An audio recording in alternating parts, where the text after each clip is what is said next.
Yon, yes, hello. So, kamusta po? Wala yan, si Insan Mike. Wala talaga. So, andito kami sa cruise, sa taas kami, no? So, katatapos lang namin kumain. So, grabe, dami pagkain. Dami talaga. So, ayun, so kakatapos namin kumain. Tapos umakit kami dito sa taas ng cruise. Oo.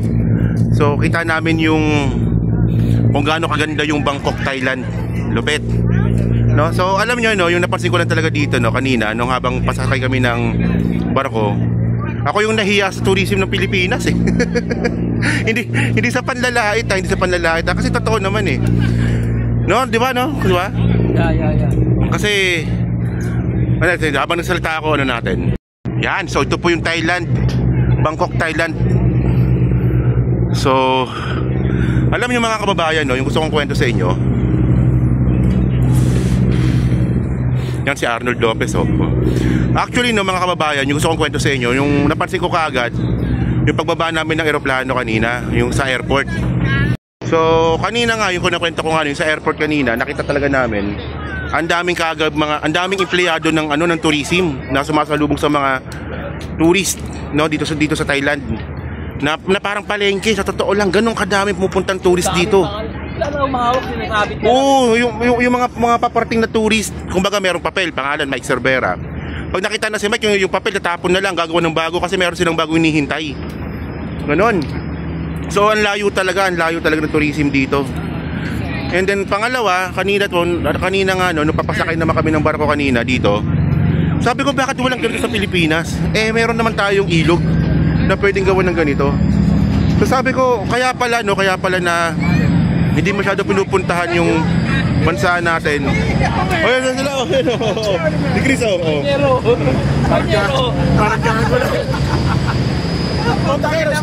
Putang ina, Prasco, mag-resign ka na. So yun nga. Woo! Kami na West Philippine Sea! Woo! Sabi si Yao Ming dyan. Kulit eh, no?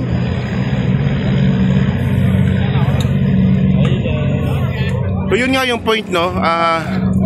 Yung tourism. Alam nyo kung ano yung point? Kung hindi kinukurap ng mga kongresista, ng mga senador, ng mga politikong mga tulad ni Jinggoy at ni Villanueva, higit pa rito sa nakikita ng mga kasama nating mga vloggers tulad ni Takero, yung Pilipinas. Promise. Kaya naman gawin sa Pilipinas yung ganito. You know, no? Pero grabe, iba't ibang lahi yung mga nakita natin dito, di ba? May lahat, may Indiano, may Arab, may European, di ba? May taga-Western, no? So parang bakit sa Pilipinas walang ganito? Doon lang talaga ako samantalang dati no panahon naman ni Apple Lakay, mas mayaman tayo sa bansang ito. Di ba? So yun nga mga ka-streetways, no? So, nakailang barko na tayo dito, no? So may nakakasulubong talaga kami mga yan. Ayun yung isa. So tad-tad din po ng mga tourist yan, no? Sa gitna ng Bangkok, Thailand. Tapos may makakasulubong na naman tayong isa pang barko. Puno na naman ng mga tourist yan. O di ba? So sobrang galing kasi ni Cristina Prasco eh. Hanggang lupit, magaling talaga. Cristina Prasco. Oo. So yun nga po, no? So natutunan ngayon natin dito na minsan talaga tayo mga Pilipino, importante rin talaga na lumalabas tayo ng bansa para makumpara din natin kung anong meron yung ibang bansa na wala tayo.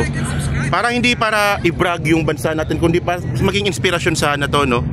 Na kung yung ibang bansa nga nagawa nila na maging ganito sila, bakit tayo? Bakit tayo ganon, di ba? Ayan, si Ayan, so yan, yung Bangkok, Thailand. So yun mga kababayan, no? So hindi ko na na-videoan kanina yung nasa baba kami nung kumakain kami ng buffet. So yan.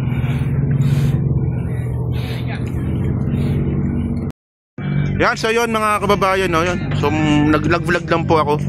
No, well, syempre masaya kami dito kasi experience.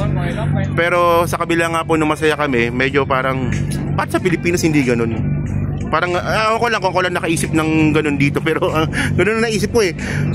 Paglapag pa lang namin sa airport, nakita ko kaagad eh yung pagkakaiba talaga ng tourism sa Pilipinas kumpara dito. So yan, salamat. So yun, so lahat po ng mga ng mga barkong nakasulubong natin, puro foreigner po yun, puro mga tourist. So syempre pag tourist, ibig sabihin nun, may may income na pumapasok sa bansa na to sa pamamagitan ng tourist. Malaki. Di ba din sa totoo lang minsan kanina talaga pag sa airport pa lang nagulat talaga ako, parang palengke yung airport sa dami ng mga inaabangan nilang mga tourist. Sa Pilipinas walang ganun Walang ganun, nakakalungkot na, pero kung tutusin naman talaga, siyempre tayo bubuhatin natin yung bansa natin, mas maganda sa Pilipinas. Kung pagandahan lang ng lugar, mas maganda sa Pilipinas, pero maraming magandang dapat i-develop hindi lang talaga nadidevelop, hindi lang namamarket ng maayos. Sayang kasi kinakat kong lagi yung pondo Sayang yung tawag nito, sayang yung ganda ng Pilipinas, sayang yung marami tayong pwedeng i-offer pero hindi ano sila na tali sila sa mga dagat lang natin ng nagiging turista ng mga pero ngayon tinan mo ngayon yung mga taga-ibang bansa Tinan mo yung Boracay ngayon, masyado na ring exploited yung Boracay ngayon. Mga ilang dekada na lang siguro, baka yung seashore nun na kasi palapit yung yung dagat dun sa mga di ba? Yung tubig. O yung Pampang. Sa Pampang. Pero 3 years ako nung pagpunta ko doon, mga 6 years pala, no? Malayo pa yun. Pero nung huling punta namin ni Insan Mike, nagulat nga ako, ang lapit na. So, yun nilalakaran mo, tubig na agad. So, yun, ayun lang, nakaka-disappoint lang. Pero kailangan talaga ng mga political will. Tapos kailangan talaga mamumuno sa atin na talagang magpapaganda ng bawat lungsod. Maganda pala merong hamon ang presidente na lahat ng lungsod pagandahin niyo. No? Kaya nga. Diba? So yun. Hindi, pero sinasabi ko nga kanina, hindi naman to para laitin yung Pilipinas. Sana maging maging inspiration sana natin to. Kasi unang-una, dapat tayo hindi dinadayo kasi unang-una, tayo yung pinaka-friendly lahi sa buong mundo. Ayan ang gustong-gusto ng mga foreigners sa mga Pilipino Tayo daw yung pinaka-friendliest sa mga napuntahan nilang bansa. Pagandahan lang naman ng lugar, mas maganda sa atin. Pero mas iniuna kasi nilang mangurakot sa flood control kaya ayan so actually kukwento ko lang so nasa taas kami ngayon, pero sa baba may performer sa baba, tapos may buffet, may singer, tapos may nag-acrobats, may nagse-serve sa amin ng pagkain, di ba? Tsaka to may yun na naman puro tourist na naman yan. May nakasalubong na naman tayo, baka punong-puno na naman ng mga tourist yan. Yun, so good luck sa Philippines, kasi kung titingnan naman natin yung data, talagang sobrang layo talaga ng kinikita ng Thailand. Alam mo na solusyon sa Pilipinas? Gawin na lang nating hari at rey na si PBBM para hindi na matanggal. Pwedeng Marshall, nagpo-promote ng Marshall. Kasi yung yung 6 na taon na gawa ng 1987 Constitution, yan yung problema. Okay nga. Kung pwede lang talagang tuloy-tuloy na lang ang pamamahala ng isang gobyerno, isang leader na maayos tulad ni PBBM baka lahat yung mga magnanakaw na yan, putang pakain na lahat. Diba? So yun lang, so yun lang, maiksing vlog lang to actually, gusto ko lang ikwento sa inyo yung at least kasi ako hindi ako mahilig mag-picture talaga pansin naman ni Insan. At least may remembrance ako dito. Video pa, di ba? So yun, so kayo ba, agree ba kayo dito sa mga binabanggit namin?